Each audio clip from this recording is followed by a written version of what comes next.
Avec son 4e épisode, la série Alien Earth poursuit le développement de sa personnalité propre et spécifique au sein de l'univers Alien. Elle devrait sans doute plaire de plus en plus à ceux qui accrochaient déjà et définitivement laisser de côté ceux qui regardaient sans envie. Je pense qu'il reste toujours préférable d'avoir l'image d'ensemble d'une saison avant de juger, mais penchons-nous sur ce que nous raconte cet épisode.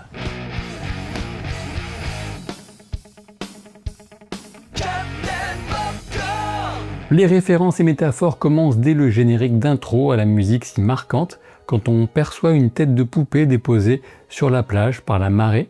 Cette poupée nous renvoie à Casey dans le film Aliens, Casey étant le nom de la tête de poupée que la petite Newt gardait avec elle. Dans un dialogue de ce film, au moment de dormir, Newt évoque sa peur des cauchemars et Ripley tente d'utiliser l'exemple de la poupée qui n'en fait pas, ce à quoi la petite fille rétorque que c'est normal qu'elle ne fasse pas de cauchemar puisque ce n'est qu'un morceau de plastique. Le lien entre Casey et Wendy est tracé directement dans l'épisode, d'abord avec la transition entre la tête de poupée et le gros plan sur la tête uniquement de Wendy, puis ensuite quand cette dernière indique à son frère qu'elle ne dort pas vraiment, qu'elle se recharge.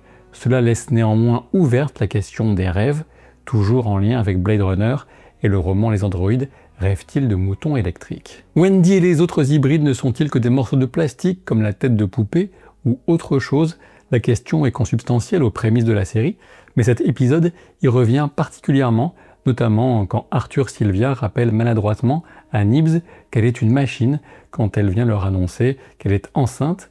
On y reviendra. Revenons à Wendy. A priori, la théorie que j'avais évoquée la dernière fois du déplacement en pensée vers le laboratoire était fausse et la mise en scène consistait tout simplement à effectuer une ellipse du moment où Kirsch et les autres trouvent le corps inanimé de Wendy et celui de l'injection de la larve xénomorphe dans le réservoir, préservant le poumon retiré à Joe. La manière dont l'équipe peut paramétrer l'audition de Wendy via une console de contrôle m'a fait penser à Westworld et aux paramètres appliqués aux hôtes. Voilà qui ouvre un questionnement quant au degré de contrôle de l'équipe de chercheurs sur chacun des hybrides, que ce soit au niveau de leur sens ou même de leur personnalité. Plus concrètement, on ne sait toujours pas pourquoi Wendy peut entendre et même parler aux xénomorphes. Je ne sais pas si cette spécificité sera expliquée vraiment d'une manière ou d'une autre dans la série, ou si on restera sur un plan plus symbolique. Le résultat sonore est plutôt crispant et inquiétant. Nous verrons quelles bonnes ou mauvaises implications cela pourrait porter pour l'image du xénomorphe et la charge émotionnelle qui l'accompagne à l'écran, mais c'est un sujet pour la fin de la vidéo et de l'épisode. Il est intéressant de souligner que la notion de communication avec une intelligence non humaine s'étend aussi à l'Oculus et vient rejoindre le souhait exprimé par Boy Cavalier d'avoir enfin une discussion stimulante intellectuellement. Amusant que le prétendu génie créateur de Prodigy se trompe lorsqu'il attribue la citation sur la technologie indifférenciable de la magie à Asimov, alors que son véritable auteur est Arthur C. Clarke. Une manière de laisser entendre qu'aussi intelligent qu'il soit, Boy surestime sans doute ses capacités et surtout qu'il peut bien évidemment commettre des erreurs. On peut sans doute aussi y voir un clin d'œil à l'erreur de David dans Covenant quand il attribuait le poème Ozymandias à Byron alors qu'il s'agit d'une œuvre de Shelley. L'incapacité de Curly à entendre les xénos est bien soulignée par Boy, dont la fascination affichée pour Wendy est sans doute calculée pour alimenter le ressentiment de Curly et pousser une sorte d'expérience sociale dans la jalousie, voire l'animosité entre elles, même si cela reste pour le moment en suspens et invisible dans le comportement de Curly avec Wendy, mais à suivre. Boy est le parent qui favorise un de ses enfants, on se demande ce qui pourrait mal tourner, et encore, ce n'est que le début des manipulations dans l'épisode. En effet, il ne fait plus aucun doute que l'une des grandes thématiques que Noah Hawley cherche à explorer avec la série porte sur la prédation des adultes sur les enfants et de façon plus large, la destruction de l'innocence et la réification des enfants, c'est-à-dire les traiter comme des choses. Atom Hines, le bras droit de Boy, lui conseille de se concentrer sur le projet des hybrides, mais le jeune génie un peu crétin veut s'assurer de contrôler les prédateurs aliens pour ne plus avoir à les craindre. Au passage, lors de l'observation de l'Oculus parasitant le mouton, Atom Hines fait preuve de réflexe très rapide avec la balle de Boy, ce qui renforce l'idée qu'il n'est pas humain ou pas entièrement. Nous verrons si c'est un synthétique ou un cyborg par la suite, du moins je l'imagine. Pour revenir aux instructions de Boy Cavalier, il a déjà pris sa décision concernant Joe, le frère de Wendy, mais il en fera un levier pour manipuler celle-ci par la suite. Référence assez amusante quand Boy dit en parlant de Joe « c'est mon monde et il vit à l'intérieur », cela reprend les paroles du générique d'une série animée Disney qui a commencé en 2016, appelée la loi de Milo Murphy.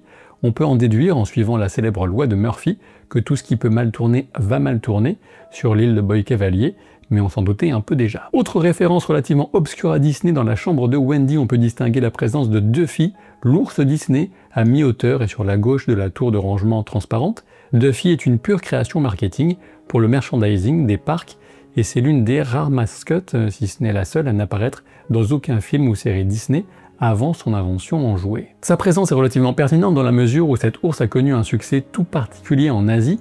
Duffy est présenté comme un ours créé par Minnie pour accompagner Mickey lors de ses voyages. À Tokyo, Duffy est devenu plus rentable que Mickey lui-même, ce qui pourrait amener à y voir un potentiel symbole du remplacement du créateur par une de ses créations, en l'occurrence Boy par Wendy par exemple. Ceci dit, attention, peut-être que cette idée part droit dans la surinterprétation et que cette peluche est présente uniquement parce qu'elle est populaire dans le coin, sachant que la série a été entièrement filmée en Thaïlande. Joe révèle que Prodigy lui interdisait l'accès à sa sœur malade à l'hôpital, sachant que l'accord de la corpo avec leur père impliquait que Joe devait ignorer le statut de sa sœur et la croire morte. La présence des 3 singes de la sagesse sur le mur de la chambre de Wendy me donne l'occasion d'y revenir un instant pour souligner qu'au final, c'est sans doute plutôt Wendy qui correspond à ne pas dire le mal et Slightly qui correspond à ne pas entendre le mal. Si la série nous avait déjà habitués à l'usage des effets de surimpression, cet épisode en joue constamment l'occasion pour associer un extrait de lecture de Peter Pan par Boy à son île avec l'annonce que l'ambiance s'apprête à virer au sombre.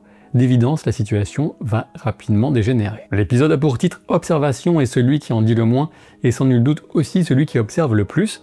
Je parle de Kirsch bien entendu, sans doute le personnage avec l'aura la plus forte de la série et qui mène une triple expérience que je vous expliquerai bientôt, et qui dit expérience dit observation. En effet, Kirsch a conscience du dispositif placé par Morrow sur Slightly, il le découvre en consultant l'enregistrement de ce que l'hybride a vu lors de la rencontre avec le cyborg, ou du moins il en a plus tard la confirmation en scannant l'ordinateur central de Slightly lors d'une conversation avec Morrow. La surimpression est utilisée à nouveau entre l'idée de Neverland comme île pleine d'aventures, le plan d'une araignée qui emmaillote sa proie, et Slightly qui s'apprête à tomber pour de bon sous l'emprise de Morrow. Lors de la première conversation de l'épisode, le cyborg souligne qu'il ignore ou ignorait si Slightly était un héros ou un vilain. Dans la foulée, l'hybride révèle son identité humaine à Arush Singh. J'ai vérifié l'étymologie, et Arush signifie aube, espoir, tandis que Singh est associé aux notions de lion et de héros. Slightly est donc un héros de l'espoir, toute l'innocence qui s'apprête à être récoltée par Kumi Morrow, celui qui avait pourtant une famille avant de partir, en tout cas on le suppose qu'il l'a abandonné, et qui se comporte maintenant comme une ordure finie. Quand Kirsch vient rendre visite à Slightly, il se doute déjà fortement que quelque chose se trame, et cela fait partie de son expérience d'évaluation du comportement de l'hybride en situation de pression psychologique et de dilemme moral. On remarque que la duplicité de Slightly, qui ment au moins par omission, est figurée par le plan de lui et son double dans le miroir de sa chambre quand Kirsch s'en va. L'observation va se faire dans les deux sens lors de l'expérience du mouton et de l'Oculus, et on se demande qui est le sujet et qui est l'objet. Une séquence plutôt gore et surtout dérangeante, l'Oculus fait se dresser le mouton sur ses pattes postérieures pour s'efforcer d'être à hauteur d'homme avant de revenir à 4 pattes. On lit sur le visage de Boy Cavalier une jalousie incroyablement stupide de constater l'intérêt de la créature pour Kirsch, à tel point que le régissime imbécile va attirer l'attention sur lui. On peut presque voir les rouages de son cerveau tourner en imaginant pouvoir converser avec l'Oculus en le mettant dans un autre humain ou humanoïde. Pour l'instant, c'est vrai, on n'a pas de certitude quant à la capacité de ce parasite à s'adapter à un corps synthétique, mais sachant son intelligence et son assaut initial sur Nibs, on peut supposer que cela serait éventuellement viable. La manière de Boy de dire « moi » n'est rien d'autre qu'une sorte d'affirmation de son statut de mâle alpha de l'intelligence dans la pièce, du moins l'affirmation de la conviction intime de Boy de cette supériorité intellectuelle.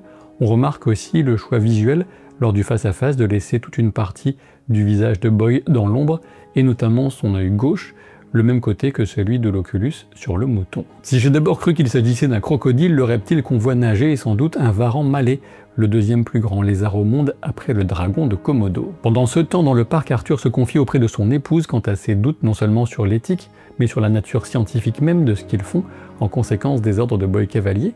Il reconnaît qu'ils ne savent pas si les hybrides sont porteurs de l'esprit des enfants ou simplement des intelligences artificielles convaincus de l'être. On remarque alors la manière plutôt maternelle qu'a Dame Sylvia de le réconforter en lui promettant de lui cuisiner des raviolis chinois et de rediscuter de tout cela, un élan un peu maternel qui surgit soudain en la personne de Nibs, en pleine psychose, post-traumatique. Lors de l'entretien avec Dame Sylvia, Nibs évoque la conception virginale de Jésus, concept à ne pas confondre avec l'Immaculée Conception qui se rapporte quant à elle à l'absence de péché original chez la Vierge Marie, mais vous ferez vos recherches pour préciser ces deux notions si besoin. Nibs se met en colère la première fois lorsque Dame Sylvia souhaite lui démontrer que son corps est synthétique, puis très en colère lorsqu'elle insiste dans son évocation des créatures du vaisseau, ce qui provoque la résurgence des images de l'agression par l'Oculus, bien sûr. Il faut se souvenir que Nibs a affiché un choc dès qu'elle a vu son propre corps d'enfant étendu alors qu'elle se tenait debout dans le nouveau corps. Elle est convaincue d'être enceinte d'une Clarissa ou peut-être d'un Trevor. D'une certaine manière, elle est bien une enfant prisonnière à l'intérieur d'un corps étranger. Elle se sent parasite comme l'Oculus et tout le processus physiologique du xénomorphe culmine en un accouchement de l'enfer. Tout ça pour souligner une thématique d'ensemble qui est ici exploitée avec cette détresse psychologique de Nibs. Nul doute que Nibs va totalement partir en sucette dans les jours à venir, et il faut souligner au passage la belle performance de son interprète. La séquence de coercition d'Atom Hines envers Joe, qui va se retrouver sans aucun choix sinon d'accepter de travailler pour Prodigy s'il veut rester avec sa sœur et ne pas être endetté à vie, est une belle parabole quant au système de santé privatisé qui sévit par exemple aux États-Unis. À notre époque, nous n'en sommes qu'au début, mais des multinationales tentent déjà, via l'intelligence artificielle, de s'approprier l'image ou la voix de comédiens, ou encore d'autres vont breveter des semences naturelles dont elles ont simplement décrypté le séquençage ADN. La marchandisation du vivant est déjà en marche partout. Wendy est-elle Marcy? Y a-t-il vraiment eu un téléchargement de conscience? On remarque qu'Atom Hines ne répond pas à ces questions, sinon pour souligner que Wendy est une étape du transhumanisme et donc un produit appartenant à Prodigy et plus une humaine, un investissement dont la valeur reste à déterminer. La discussion qui suit entre Boy et Wendy va étendre la comparaison entre créatures et humains. Qui est le plus cruel? Qui a le droit de charcuter l'autre? Boy prouve à nouveau son manque d'empathie et sa froideur, en évoquant la gêne que représente une famille. Or, on sait justement via l'article consulté par Morrow en épisode 3 que Boy a perdu un proche, on ne sait pas qui, ce qui ne laissait pas supposer une telle réaction à l'évocation d'un membre de sa famille.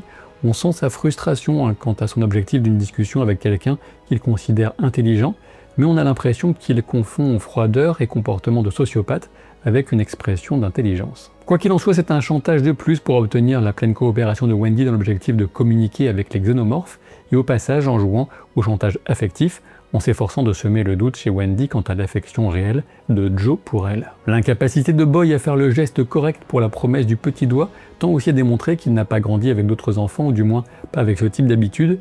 Surtout, il se révèle incapable de deviner un geste pourtant simple, ce qui souligne un déficit d'intelligence sociale ou émotionnelle. La scène de Tootles qui le montre choisir et valider son propre prénom, Isaac, avec Kirsch, laisse supposer qu'il se projette plutôt bien dans sa nouvelle incarnation en donnant la priorité à l'accumulation de savoir et se projetant dans une persona de scientifique, ce qu'on retrouvera dans son discours auprès des autres hybrides lors de leur pause. Kirsch monitore la discussion entre Morrow et Slightly. On a donc 3 expériences à la fois. Comme je vous le disais, la première consiste à observer le comportement de Slightly, la seconde à observer ce qui se passera quand l'humain choisi par Slightly commencera l'incubation d'un xénomorphe, et la troisième à observer la manière dont Morrow approchera de l'île et tentera de récupérer le corps, et à ce moment-là, on peut supposer que Kirsch en profitera pour mettre la main sur Morrow. Ainsi, Kirsch s'occupe simultanément des 3 problèmes les plus urgents et répond aux instructions qu'on lui a données, sachant qu'on devine qu'il réfléchit néanmoins à des méthodes pour se débarrasser de Boy si besoin.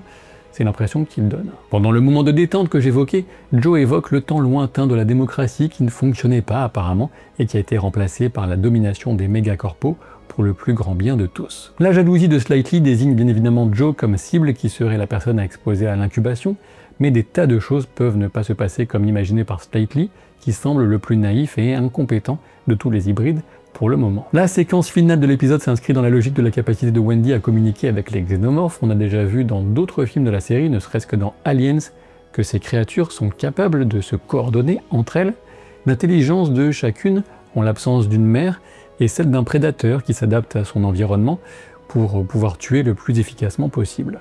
D'après Ridley Scott, les victimes sont aussi amenées à être transformées en œufs par le xénomorphe de base, sans existence d'une reine qui a été inventée dans le film Aliens de James Cameron. Quoi qu'il en soit, si le chestburster, ou l'exploseur de poumons en l'occurrence, prend Wendy pour un congénère, on peut comprendre qu'elle tente d'établir une forme de communication.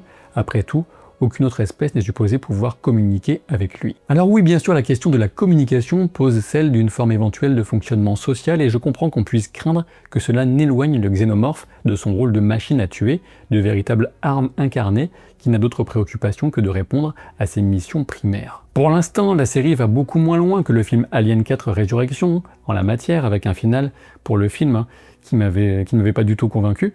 On court donc le risque avec la série de partir sur des considérations qui pourraient entacher le rôle cinématographique premier et essentiel du monstre, à savoir distiller la peur. Je n'ai pas encore de jugement quant à la direction que prend la série à ce sujet, j'attends de découvrir les prochains épisodes. En revanche, je suis toujours aussi enthousiaste quant aux autres prédateurs extraterrestres, ou encore à l'évolution psychologique de Nibs, sans parler de la façon dont la mission de Slightly va sans doute partir en cacahuète et déboucher sur un chaos des plus réjouissants.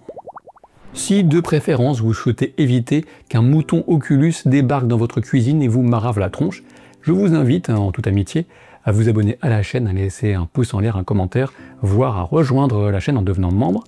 Et puis, comme vous le savez, on a 3 rendez-vous par semaine, oui, je le rappelle, parce que c'est bien de l'évoquer pour que tout le monde en ait conscience. On a rendez-vous donc les lundis, mercredis et vendredis sur la chaîne. Et donc, on se retrouve très vite pour de nouvelles aventures. Salut!